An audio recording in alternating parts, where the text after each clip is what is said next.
Today, we're building a real, systematic framework for elite-level communication. This is for anyone who wants to use their words to do some pretty epic things. So here's the stark reality of it. About 98% of people are babblers. They just never really master high-quality communication. But the great news? The path of that top 2%, well, it's totally teachable. And that is exactly the framework we're going to break down right now. So what's the real difference? A babbler tends to speak with these foggy, kind of unclear thoughts. And honestly, it's often just a product of an environment that doesn't really value clear thinking. But the elite speaker, they have three incredible qualities. Clarity, which is all about clear thinking. Texture, which is the magic that makes words memorable. And comfort, that just secure, confident presence. These three pillars, they're our roadmap. Let's start with what might be the most valuable currency in our society today, clarity. This is the absolute foundation. Everything else we're going to talk about is built right on top of this. This right here nails the foundational principle in its beautiful simplicity. The words that actually come out of your mouth are a direct reflection of the organization or, the disorganization that's happening inside your mind.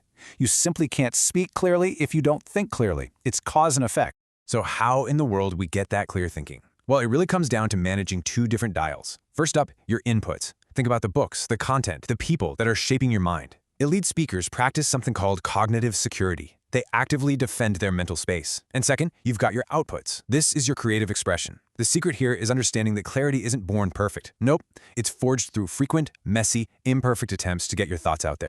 And this is a brilliant, practical way to actually do it. Here is a super concrete 20-day action plan. First, just pick 10 topics you really want to master. Then, for 10 days, record a short private video, just for you, on a new topic each day. Then, for the next 10 days, you do it all over again with the same 10 topics. This process forces you to refine your thinking through pure repetition. Okay, so once you've built that foundation of clarity, we get to our second pillar, texture. If clarity is the solid foundation, texture is the amazing architecture that makes your words impactful and totally unforgettable. This, right here, is what separates a good speaker from a truly great one. This quote really gets to the heart of what texture is all about. Rich, textured language, it comes from a well-stocked mental cupboard. It's simple, right? You can't use ingredients you don't have. Your ability to describe the world is directly tied to your experiences within it. We can add this texture in two really key ways. The first is called sharpening, and it's all about precision. So instead of just saying, I was nervous, you describe the physical sensation. I was wiping my sweaty palms on my jeans. See the difference? The second way is surprising, which is about using fresh, unexpected phrasing. Instead of that old cliche, I burned out, you could try something like, my motivation just evaporated. It just creates a much more vivid picture in your head. Now, to help with that sharpening, you can use a super simple tool called the TAKES formula.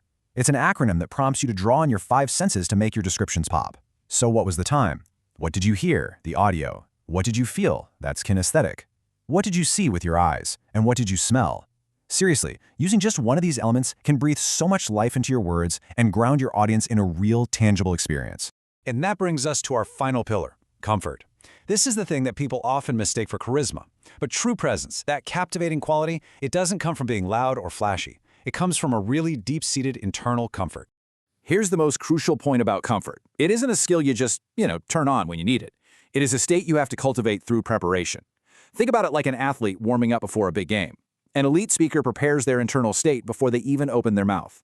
When we feel discomfort, it almost always stems from one of 3 areas. The body, when your physical state is all anxious and jittery. The mind, when your mission just isn't clear. And the spirit, when your words don't really align with your core beliefs. So to achieve that true sense of comfort, you've got to address all 3. Let's start with the body. A simple, incredibly powerful technique to calm your nervous system is called box breathing. It's a really easy 4-step cycle. You inhale for 4 seconds, you hold for 4, you exhale for 4, and you hold for 4. Just repeating this a few times literally slows your heart rate and increases blood flow to the brain, making you feel way more composed and alert. Next up, the mind. Anxiety often just disappears when your focus shifts from yourself to serving other people. A mental primer is a simple sentence you can repeat to yourself to get back to your mission. For example, just reminding yourself, I'm here to offer the gift of my time, attention, and presence. This grounds you in a sense of purpose, not in fear. And finally, we have to address the deepest component of all, the spirit. Speaking from your core values is the ultimate source of comfort. When you are grounded in what you truly stand for, whether that's honesty or compassion or simplicity, you always know what to say. Why? Because your words are just an extension of who you are. There's no internal conflict. It's just you. As we start to wrap this up, take a look at this timeline. Every single stage of life forces us to upgrade our communication skills, right? From learning basic grammar as a kid, to learning how to persuade people in our careers, and then eventually learning how to share wisdom. All of these experiences are, without you even realizing it, building toward those three goals we've been talking about: clarity, texture, and comfort. So the question really isn't if you should improve, it's where you should start. Each pillar supports the others, for sure, but which one resonates with you the most right now? Is it achieving that crystal clear thinking? Or maybe adding that memorable texture to your words? Or is it about building that unshakable foundation of comfort? So which pillar will you build first?